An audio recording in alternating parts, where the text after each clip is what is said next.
What is going on, YouTube people? Neo Cards and Comics here. Today, a look back at the year of 2023 in the collectibles world. A wild ride, as always. Drama filled, crashing prices.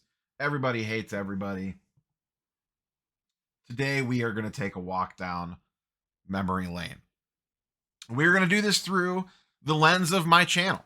I have gone into the old YouTube analytical machine and filtered out all 2023 videos that I uploaded and sorted them by which ones got the most views. Now, we're obviously not going to talk about every video.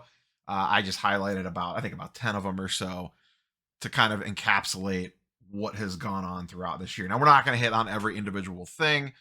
This is mostly just more kind of a look behind the scenes of, what generated traction in regards to views, which would correlate with some of the bigger talking points throughout the year. So we'll start at the top and work our way down. The number one video, just to kind of put that out there, is a YouTube short. So I did not classify that one with 17,000 views on the year of 2023. And then we kind of had three that kind of really stood out at 16, 14, and just under 14K. And two of these have to do with the exact same thing. I think they were posted within a day or two of each other. The number one of the year, which now this is something no one really talks about anymore. This was when Fanatics, those rules leaked for LCSs in regards to, they had to have a shop open certain hours and they had to have certain displays and they had to have this and they had to have that. And everyone was losing their damn mind about it. And when's the last time you heard about that? That was my most viewed video of 2023 at 16,000 views. And now we don't really hear much about that. I do think it had, if you were probably a shop owner, I think a lot of places did have to make some slight business adjustments here. So for them, it probably was a little bit more impactful. But for the average everyday consumer, I don't know that really a whole lot changed. There was a lot of drama there around breaking and allocation of product and who was getting what and that sort of stuff, all kind of filtered around that. And then the next two, and really, this is probably the story of the year, in my opinion, whether it's this specifically, but it all kind of ties together. This was when, and like I said, I believe these were back to back. Yeah, August 21st and August 22nd. So a combined almost 27,000 views between these two videos. This was when the NFLPA, Panini-Fanatics lawsuit all broke. And I don't necessarily want to rehash that, but I think this, you could kind of clump this in as, I think the biggest, probably one of the biggest stories of the year, if not the biggest, is the battle of Panini and Fanatics and all the things circling around that. And the biggest one is the exclusives. The autograph exclusives, I feel, and we are just now beginning to feel the impact of that, to be honest, because we are just now starting to get product that would have CJ Stroud autos, Wemby autos, those sorts of guys in it. And it'll be interesting to see how this plays out, but it just feels like it's having a major impact already. Those Bowman University cards now take a little bit of a different slant. People are chasing those a little bit harder. A lot of conversations around Prism Wax, which releases here in just a few days. Whole thing is all over the place with this battle for the licenses and Fanatics trying to get them early. And I think this is going to continue to be the main story heading into 2024. What happens in this war between Panini and Fanatics? Can Panini fend them off? I don't really think so, but we'll see. Can Fanatics make a play early? It would be nice. I think as much as we all don't want Fanatics having everything under the umbrella, this battle between mom and dad is honestly worse. The fact that you have all this weird exclusive stuff, I think really hurts the end consumer more than anything else right now. So I think the sooner we could kind of put some of this stuff behind us, or worst case, get clarity on it. So we'll see what happens with that one, but I think that will continue to be a big story. Now, this is an interesting one. This one chalking in with 9,000 views. This was not a video released in 2023. This was actually released October 22nd, 2022. And to go even further in, this was a clip of an interview that I did with Peter in late 2022. So it was a clip from a hour-long interview that I posted, and it was Peter from SGC specifically talking about card cleaning. And that video performed just fine during or when it first went up. Nothing super crazy. I think it did like slightly above average to pretty well, but it has had very, very long legs on it. This video continues to perform very well today. It's never at the top or anything crazy like that. It just churns out. It's very consistent.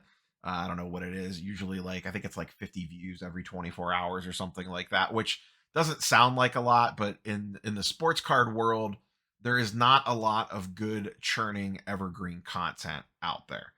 To be honest with you, it is very much a churn and burn style of content game. It just kind of is what it is. But this is one particular video that has kind of cracked through, and it leads into this, basically the debate around card cleaning.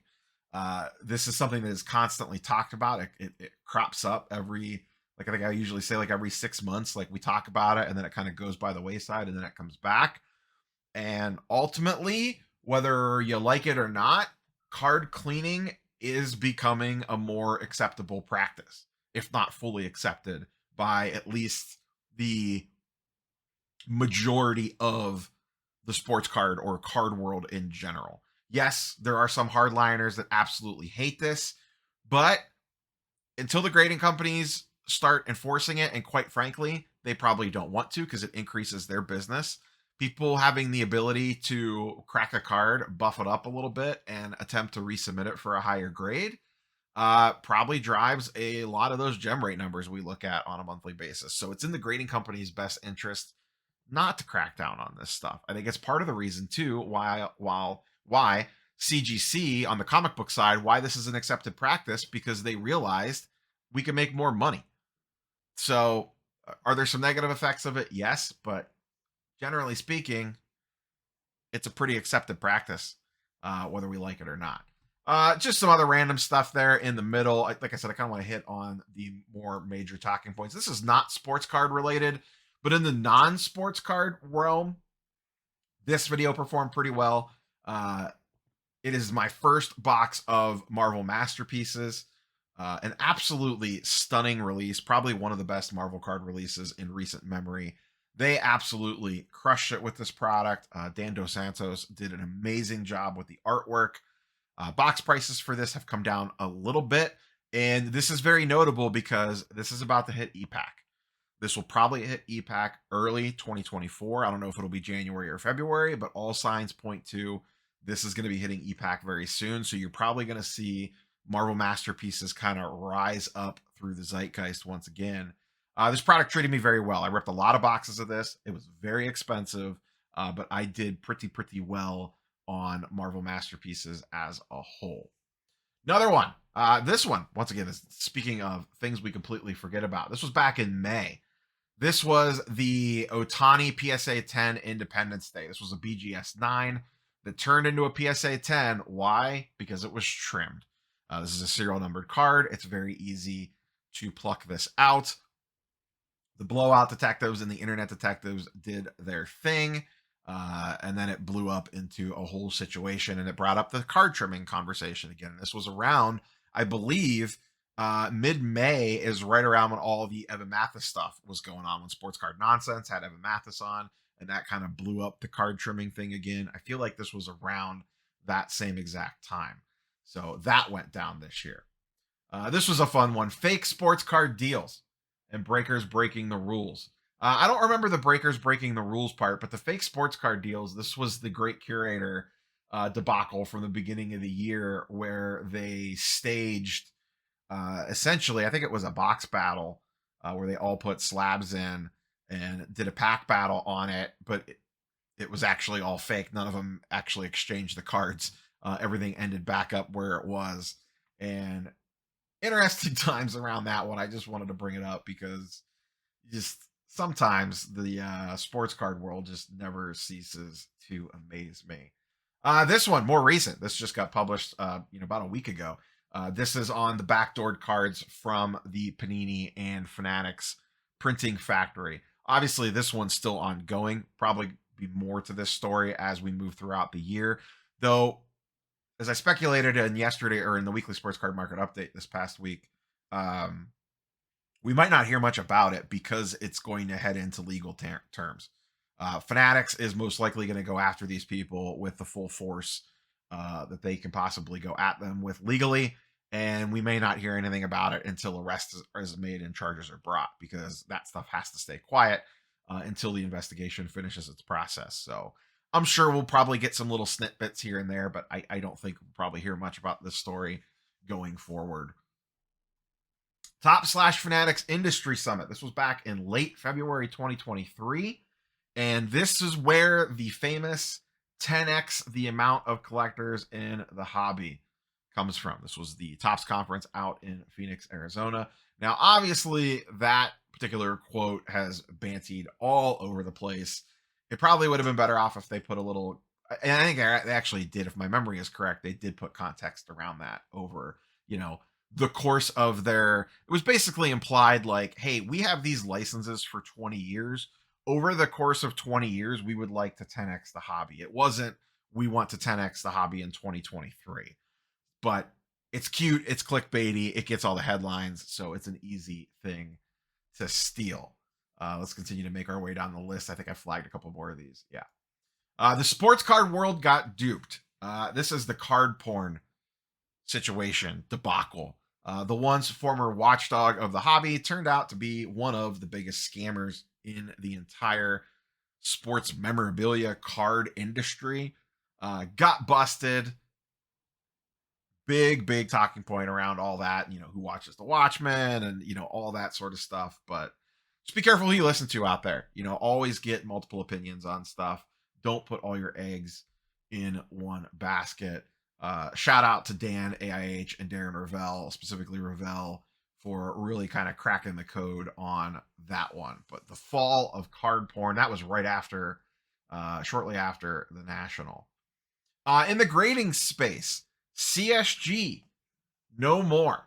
CSG combined with CGC, still the same company technically, but they had their little bit of revamp there.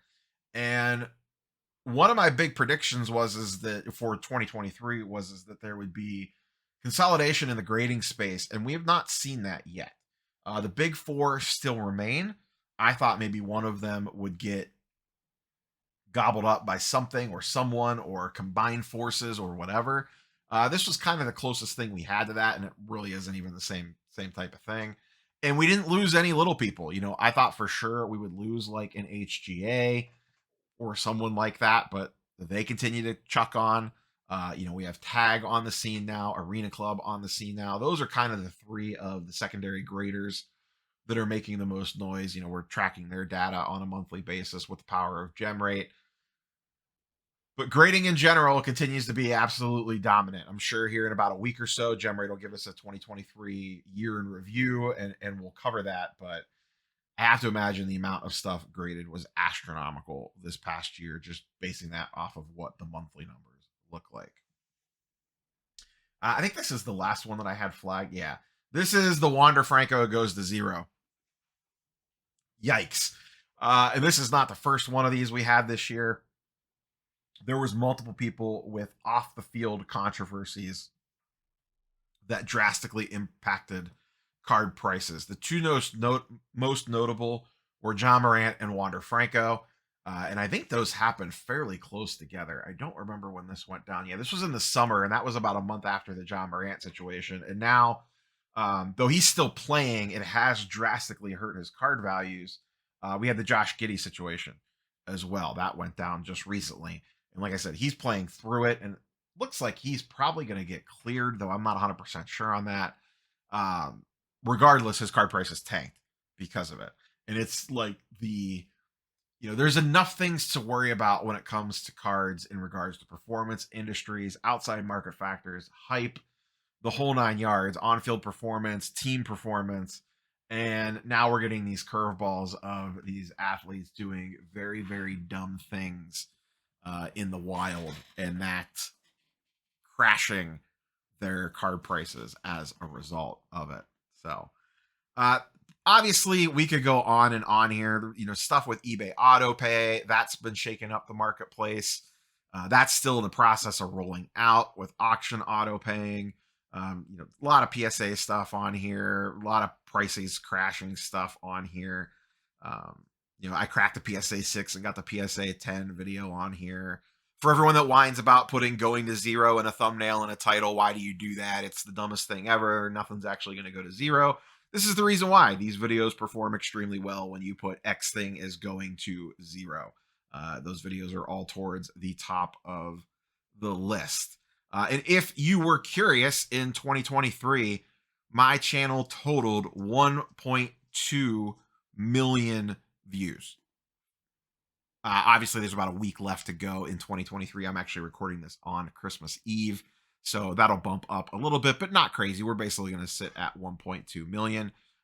For comparison's sake, 2022, what did that look like? 1.29. So very, very similar.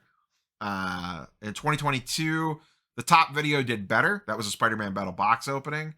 And then we have that YouTube short in there again. And then actually another Spider-Man Metal video. And then other than that, it's just kind of, a bunch of random stuff. There's not one thing that kind of cracked 10K views.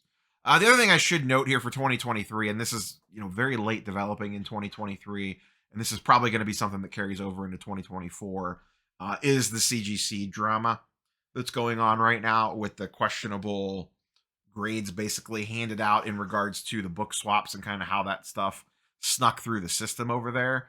Still don't have any additional details on that. I don't know that we actually will. That, again, I don't know if CGC is going to say anything publicly or not. I hope that they do. I hope they do something, but I have a sneaking suspicion they're going to try to hope that we all forget about this one. But that is still a major thing hanging out there as we kind of head into 2024. So hope you enjoyed this walk down old memory lane. Curious what your favorite thoughts, moments, craziness was from the year of 2023. Drop those in the comments down below. We will catch you boys and girls on the next one. Peace.